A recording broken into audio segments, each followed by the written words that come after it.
Dans les champs de Bethléem, malgré la bise qui s'était levée en cette fraîche soirée d'hiver, les bergers restaient courageusement à la garde de leurs troupeaux.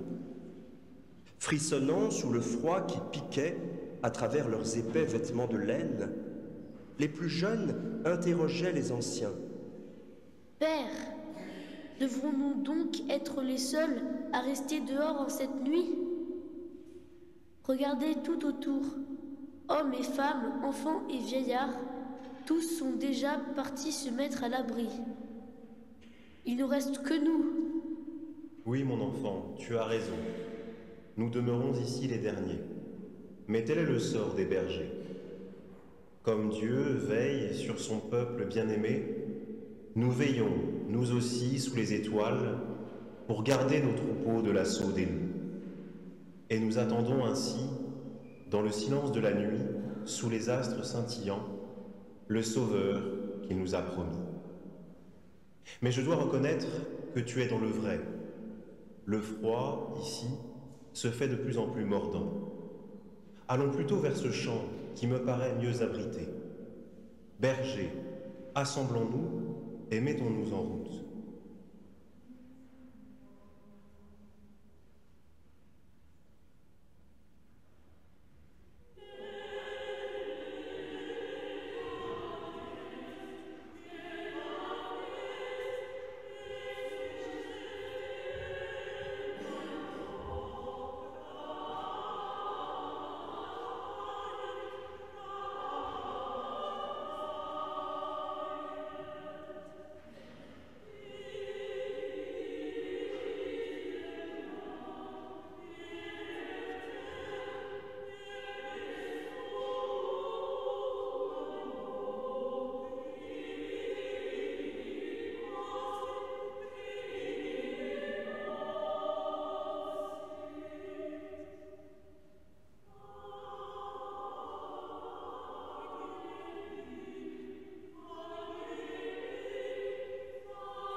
Tandis que les bergers veillaient ainsi dans les champs, la ville de Bethléem était en effervescence.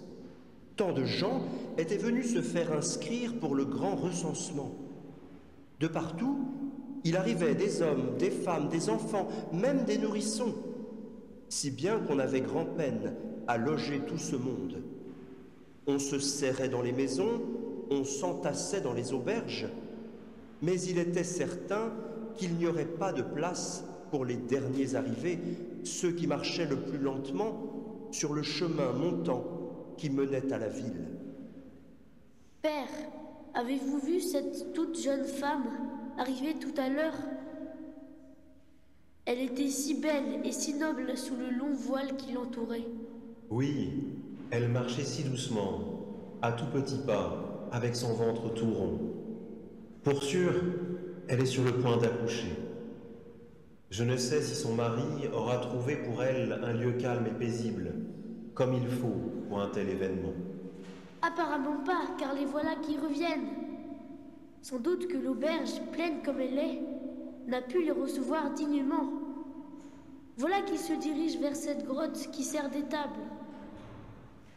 Là-bas, au moins, ils seront à l'écart et bien tranquilles. Il y a tout en ces lieux pour passer une douce nuit, une si douce et sainte nuit.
Pendant ce temps, dans le ciel, les anges, graves et joyeux, suivaient avec la plus grande attention les va-et-vient de Notre-Dame et de Saint-Joseph, tout juste arrivés de Nazareth. Et soudain, alors que l'époux et l'épouse venaient de s'installer dans l'étable, entourés de l'âne et du bœuf, ils entendirent les paroles que la terre attendait et désirait en secret depuis des millénaires. L'heure est maintenant arrivée. Le Sauveur des hommes, mon Fils, va bientôt naître. Descendez sur la terre, vous, mes anges, et annoncez aux bergers l'heureuse nouvelle de leur salut. Dans la campagne, désormais, le vent était tombé. Une chaleur inhabituelle courait maintenant sur les manteaux des bergers. La lune et les étoiles éclairaient d'une lumière nouvelle le poil blanc des moutons. Tout à coup, l'archange parut au milieu d'eux et la clarté de Dieu les enveloppa. Oh, cette clarté, elle faisait le jour à minuit. Réveillés en sursaut, pour ceux qui s'étaient endormis, les bergers se demandaient ce qui arrivait. Alors l'archange leur dit: Ne craignez rien, je suis le messager de Dieu. Je suis venu vous apporter une grande nouvelle que vous partagerez avec le monde entier. Ce soir, un sauveur vous est donné. Ce sauveur que vous attendiez depuis tant et tant d'années, Jésus, le Fils de Dieu, doit naître cette nuit dans la cité de David. Marchez vers Bethléem et vous trouverez le nouveau-né dans une étable couché dans la paille. Et sous les yeux des bergers stupéfaits, tout le ciel s'illumina en un instant. À la place de l'ange, apparurent des centaines d'autres anges qui chantaient, les ailes déployées. Gloire à Dieu au plus haut des cieux et paix sur la terre aux hommes de bonne volonté.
Et c'est ainsi que Marie donna naissance à son fils Jésus dans une pauvre étable.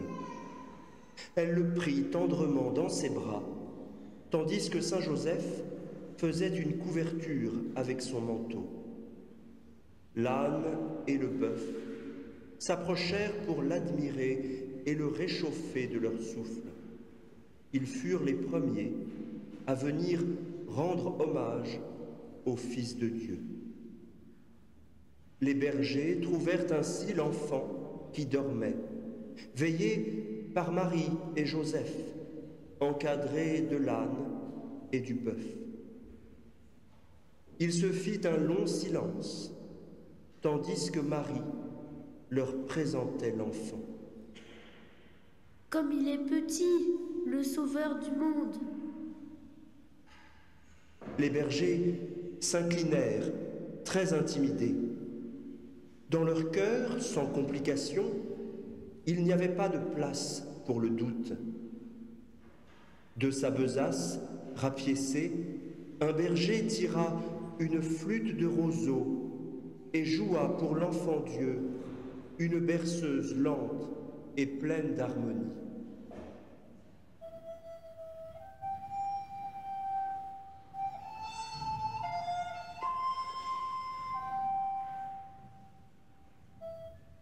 Dans l'azur sombre de la nuit, frappé de la lumière éclatante d'un astre nouveau, les notes filaient en réponse aux musiques angéliques.